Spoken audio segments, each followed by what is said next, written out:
नमस्कार मंडळी, आज पार पडलेलं विवाह सोहळा आहे चिरंजीव प्रमोद आणि चिरंजीवी सौभाग्यकांक्षिणी श्रद्धा यांचा।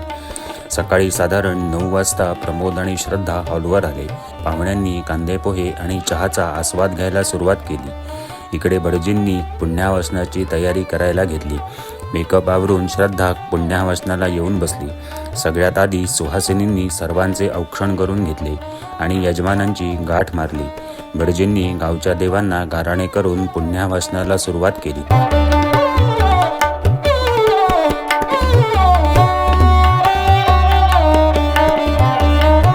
त्यानंतर भटजींनी कूळ ठेवून घेतले आणि मानकऱ्यांनी घरचा आहेर करून घेतला। त्यानंतर 5 सुवासिनींनी श्रद्धाचे घाणे भरून घेतले आणि लगेच श्रद्धाला हळद लावून घेतली। त्यानंतर श्रद्धा नीम सांडायला गेली।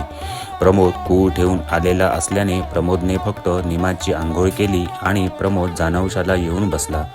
श्रद्धाच्या आईबाबांनी प्रमोदचे पाय धुवून त्याला गोड मिठाई भरवली आणि प्रमोदला माळेसाठी घेऊन आले। 2 मंगलाष्टका होताच श्रद्धा पण माळेसाठी आली आणि मग तो खास क्षण आला। मंगलाष्टकांच्या गजरात देव ब्राह्मणांच्या साक्षीने दोघांनी एकमेकांना माळ घातली आणि विवाहबंधन निर्विघ्नपणे पार पडले। यानंतर पाहुण्यांनी जेवणाचा आस्वाद घ्यायला सुरुवात केली। इकडे श्रद्धाच्या आईबाबांनी प्रमोद आणि श्रद्धाच्या डोक्यावर अक्षता वाहून सर्वांना आशीर्वाद दिला। त्यानंतर लगेच त्यांनी कन्यादान करत परंपरेनुसार कन्यादानाची भांडी प्रमोदला दिली। भटजींनी वेळ न काढता लगेच सूत्रवेष्टन करून घेतले।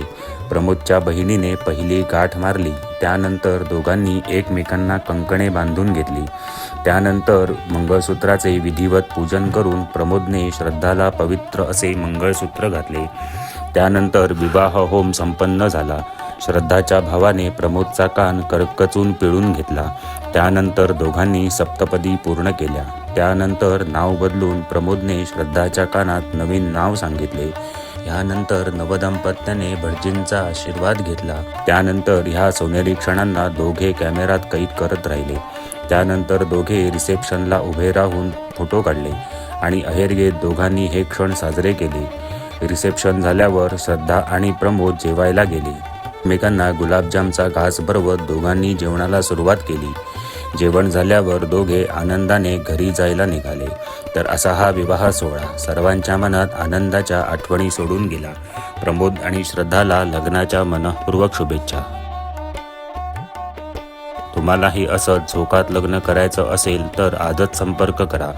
गुरुप्रसाद मंगल कार्यालय, कणकवली, बानकरवाडी। फोन नंबर आहे 94 21 90 47 70। धन्यवाद।